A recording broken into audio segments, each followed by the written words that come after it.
Underworld don, D company का मालिक और क्रिमिनल टेररिस्ट नेटवर्क का नेता दाऊद इब्राहिम। जी हाँ दोस्तों, आज हम दाऊद इब्राहिम के बारे में पूरी जानकारी देंगे आपको। कैसे वह जुर्म की दुनिया में आया, कैसे छोटा राजन से दुश्मनी हुई, हाजी मस्तान और करीम लाला ने क्यों पाला था दाऊद को, आज दाऊद किस तरह की जिंदगी जी रहा है, यह सारी बातें आपको आज के एपिसोड में मिलेगी। गृह मंत्री अमित शाह ने दाऊद की हिस्ट्री शीट फिर से खोली और कहा कि दाऊद 1993 मुंबई बम ब्लास्ट में मोस्ट वांटेड है और उसके खिलाफ रेड कॉर्नर नोटिस जारी किया गया है। भारत के पास पुख्ता खबर है कि वह पाकिस्तान में है और आईएसआई दाऊद की रक्षा कर रहा है। दाऊद इब्राहिम का जन्म 27 दिसंबर 1955 को महाराष्ट्र के रत्नागिरी जिले में हुआ था। उसका पूरा नाम शेख दाऊद इब्राहिम कसकर है। दाऊद के पिता शेख इब्राहिम अली कास्कर मुंबई पुलिस में हवलदार थे। दाऊद ने स्कूली स्तर पर ही पढ़ाई छोड़ दी थी।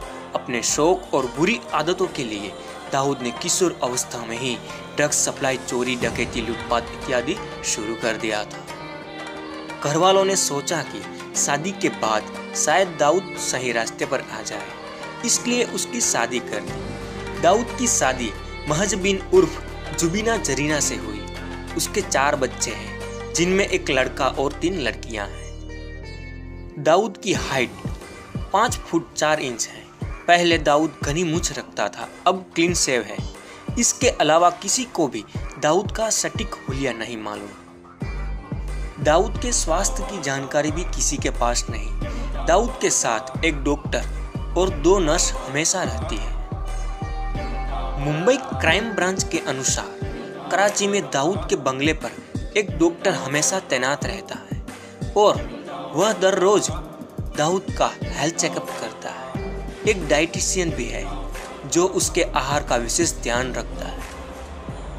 पैसों के दम पर आज दुनिया भर की नाक में दम करने वाला टेररिस्ट सिंडिकेट चलाने वाला दाऊद इब्राहिम एक समय में रोटी के लिए मोहताज हुआ करता था।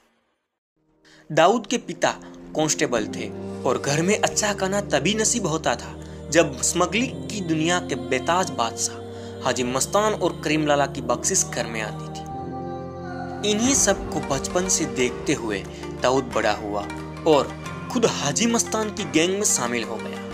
1980 के दशक में दाऊद का नाम मुंबई अपराध जगत में तेजी से उभरा और उसी की पहुंच बॉलीवुड से फिल्म जगत से लेकर सट्टे की दुनिया तक पहुंच गई। बात 1977 की है, जब दाऊद ने हाजी अली में स्मगलरों की बोट लूट ली थी। बस फिर क्या था, जुर्म की दुनिया में चमकने वाला सितारा बन गया। देखते ही देखते दाऊद अंडरवर्ल्ड पर छा गया।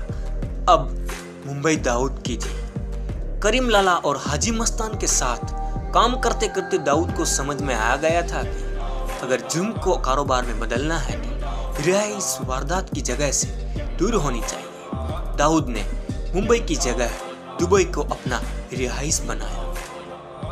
पैसे और पावर के लिए कुछ भी कर सकने को तैयार दाऊद ने मुंबई में सिटी ब्लास्ट करवाया। आपको बता दें कि 12 मार्च 1993 को मुंबई में 13 जगह ब्लास्ट हुए थे, जिनमें 253 लोग की मौत हुई थी। माना जाता है कि हमले में पाकिस्तान का हाथ था, जिसे दाऊद ने थामा। भारत में मोस्ट वांटेड होने के बाद दाऊद के पास कोई चारा नहीं था। उसने आईएसआई की पनाह ले ली। पाकिस्तानी खुफिया एजेंसी आईएसआई के घेरे में रहकर दाऊद मुंबई पर राज करने लगा। दाऊद अपने नाम पर मुंबई में हफ्ता वसूली करवाता था। दाऊद ने एशिया में हथियार, यूरोप में हेरोइन, साउथ अफ्रीका में सोना और ड्रग्स का बिजनेस शुरू किया।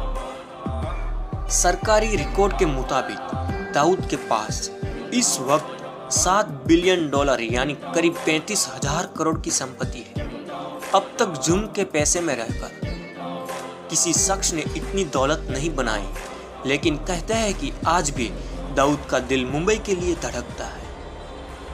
भारत ने पाकिस्तान के साथ साझा किए गए दस्तावेजों में दाऊद के 4 पासपोर्ट की पूरी जानकारी दी है। भारत ने पाकिस्तान को दाऊद के 4 पते भी बताए हैं। इनमें से एक पता कराची के नूराबाद हिल एरिया का है, जहां दाऊद का बंगला है। और एक बात शायद आपको पता नहीं होगी, दुनिया का मोस्ट वांटेड क्रिमिनल दाऊद भले बाहर रहकर अपना साम्राज्य चलाता हो, मगर उसकी अंतिम इच्छा यही है कि मरने के बाद उसे भारत में ही दफन किया जाए। दाऊद ने अपने आदमियों को मुंबई में खुद के लिए कब्र की जगह तलाशने को कहा था। और एक बात, दाऊद की बेटी की शादी पाकिस्तानी पूर्व क्रिकेटर जावेद मियांदाद के बेटे से हुई है। आज भी भारत कोशिश कर रहा है कि दाऊद को पाकिस्तान से भारत लाया जाए, और इसलिए अब भारत यूएन के जरिए पाकिस्तान पर दबाव डाल रहा है। परंतु आज भी यह साफ नहीं हुआ कि दाऊद अब कैसा दिखता है, जिंदा है या मर गया। यह तो आने वाला वक्त ही बताएगा। अगर इस कहानी में कोई बात छूट गई हो तो आप कमेंट करके हमें जरूर बताएगा, हमें खुशी होगी। जय हिंद, जय भारत।